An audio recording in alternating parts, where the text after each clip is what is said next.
Wali na ko mga ka-farmers. Diyan ang manggugug kahoy.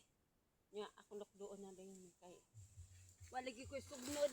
Usag akong gisugong anak kay ako magapay nagkuan. Uha. Ang ako nagsugo, ako nagkuha kay nakalimot ba o hain ra ba nakalimot sa gisugo.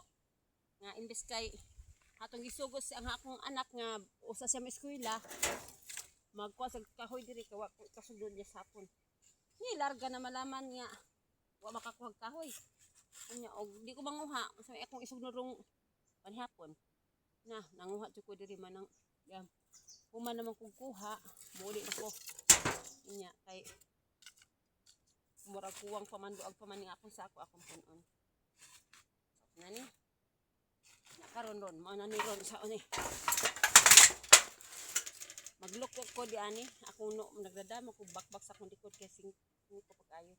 Ni ako lukuan kay sakit sa uman ni. Goy.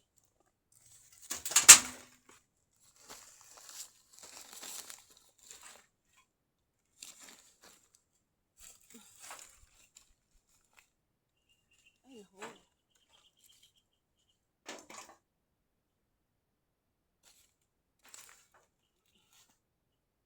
Ay, opo. Trabaho inahan. Okay.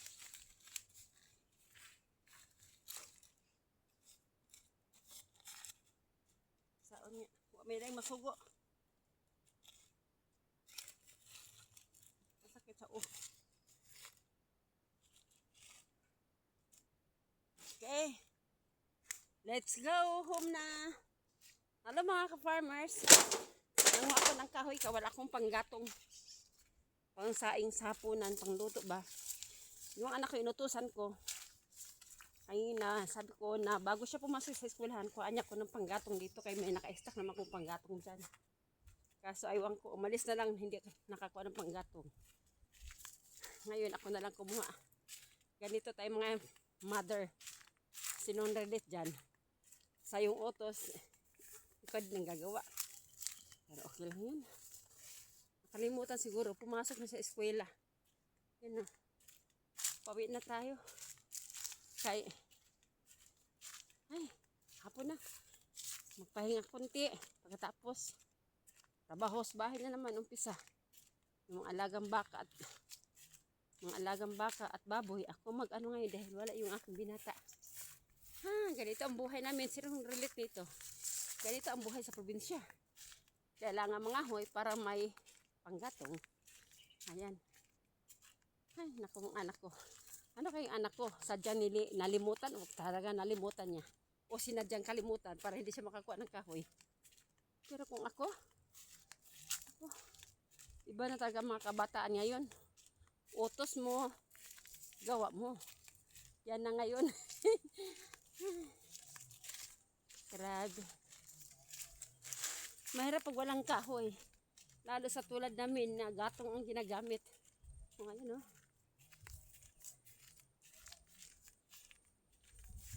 Hello mga ka-farmers. Ito ang inahan, kumbati sa gawaing bahay na naman hapon na. Pero before ang lahat ay ito. Kuha muna akong panggatong para meron akong panggatong sa pagluluto ngayong hapunan. Ay. Ang harap. Pero ganun pa man, huwag sumuko. Dahil ganun talaga. Kung gusto mong makakain o maghirap ka bunga ng kahoy. Buti na lang malinis na yung daan dito, nilinis siya ng pinsan ko. Ang ganda ng daanan dito.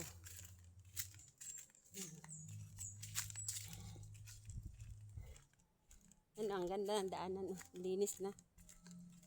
Wow, ang ganda-ganda na ng daanan namin. No.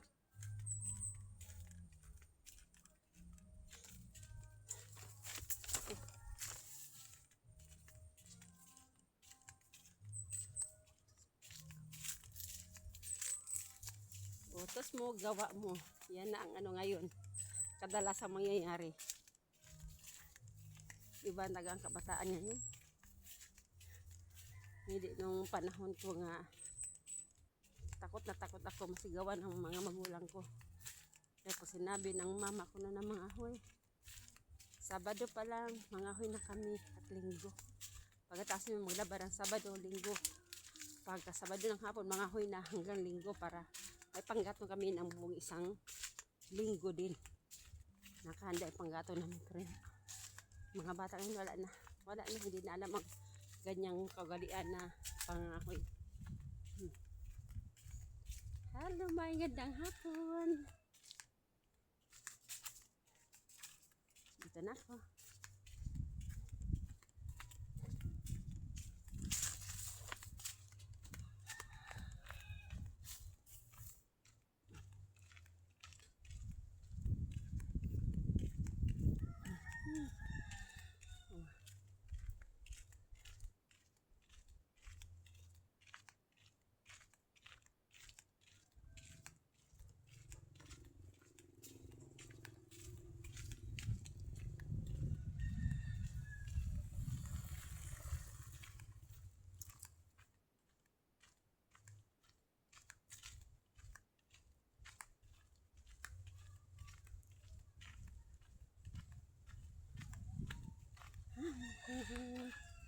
Hi.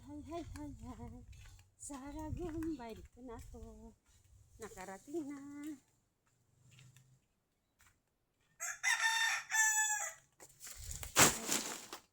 Ay, thank you Lord. Nakarating na rin.